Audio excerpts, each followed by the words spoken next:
Sa free video na ito, isi-share ko po sa iyo ng mas detalyado pa kung paano ka pwedeng kumita ng mas malaki sa negosyo ng Royal.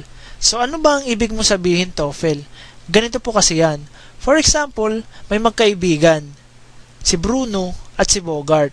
Si Bruno may isang taxi lang na pangpasada. Samantalang yung kaibigan niyang si Bogart ay merong 10 taxi na pangpasada. Sa palagay mo, sinong mas malaking potential income kada araw or kada buwan? Syempre, no doubt, yung may 10 taxi, tama po ba? So ang nais kong iparating, kung mas marami ang binili nating product package sa Royal, ibig sabihin lang nun, mas marami kang account na pwedeng kumita. At ibig sabihin lang nun, mas malaki ang potential income mo. So another example, kung magtatayo ka ng negosyo, di ba mas maliit ang kita mo kapag mas maliit ang kapital mo? At mas malaki naman ang kita mo kapag mas malaki ang kapital mo. So today po, wala tayong ibang pag-uusapan kundi paano mo pwedeng palakihin ang potential income mo katulad ng ginagawa ng halos lahat ng royalista ngayon.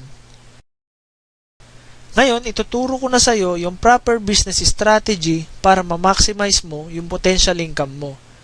Ituturo ko na sa iyo kung paano gawing mas malaki ang income mo sa Royal. So per account po kasi may tinatawag tayong safety net.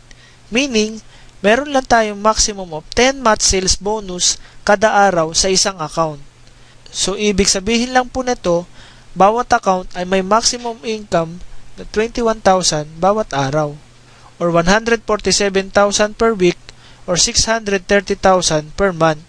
So ngayon po, silipin na natin kung paano mas malaki sa 21,000 per day ang maaari mong kitain. Ito yung ginagawa ng karamihang mga nagro-royal. Nag-aabil sila ng mas maraming package. Ito yung tinatawag na multiple accounts. Ngayon po, titignan natin yung comparison ng 1 account versus sa 7 accounts. So sa 1 account po, ang pambili ng package natin is 14,790 pesos. And then, ang worth of products na babalik sa iyo, sabihin na lang po natin for the sake of computation ay 15,000 pesos. So dito pa lang po, bawing-bawi ka na. So ipangalan na lang po natin yung account sa akin. So sa 7 accounts naman po, ang kapital natin is 92,070 pesos.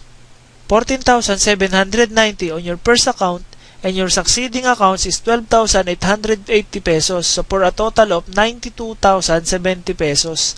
So ang worth of products po natin, again, for the sake of computation, 15,000 times 7 is equal to 105,000 plus. So ganito naman po yung organizational structure ng 7 accounts. Ngayon po ay silipin naman natin kung magkano yung guaranteed income mo kahit hindi ka pa nagbebenta ng package kapag 7 accounts ka. So since si account number 4 and account number 5 ay nasa left and right organization respectively ni account number 2, meron po tayong kita 2,100 pesos. Account number 6 and 7 nasa left and right ni 3, so 2,1 again. Then account number 2 and 3 nasa left and right ni account number 1, another 2,1.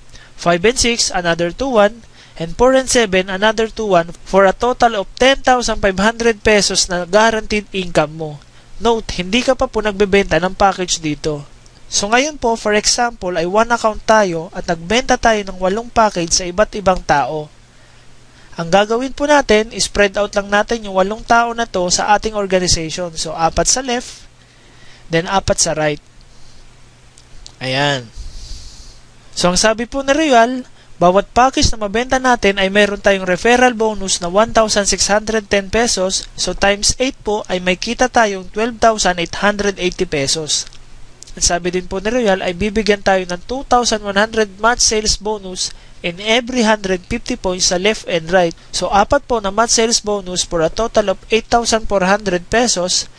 So meron ka pong 21,280 pesos na income kapag 1 account ka lang. So ngayon po, let's take a closer look kapag 7 accounts ka and then same scenario po, 8 package ang nabenta mo sa iba't ibang tao. So ngayon po, i-spread out lang natin yung 8 taong ito. So ayan. So same thing din po, meron tayong referral bonus na 1,610 pesos times 8 is equal to 12,880 pesos. Ngayon po, tingnan naman natin kung magkano yung month sales bonus niya. So since si A and B is under ng account number 4, meron tayong 2,1. C and D under account number 5, 2,1. E and F under account number 6, 2,1. GNH under account number 7, 21. So, 21 po times 4 for a total of 8,400 pesos.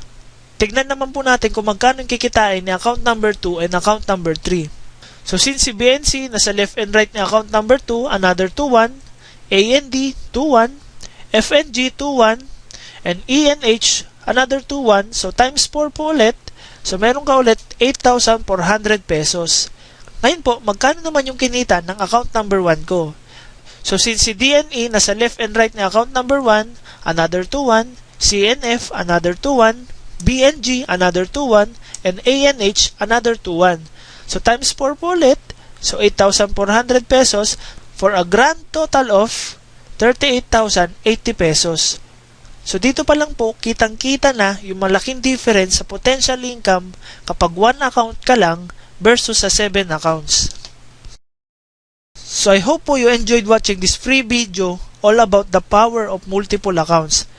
Grabe talaga ang potential income sa Royal. Sabi nga nila, if you treat Royal like a hobby, it will cost you like a hobby. But if you treat Royal like a business, and it will pay you like a business.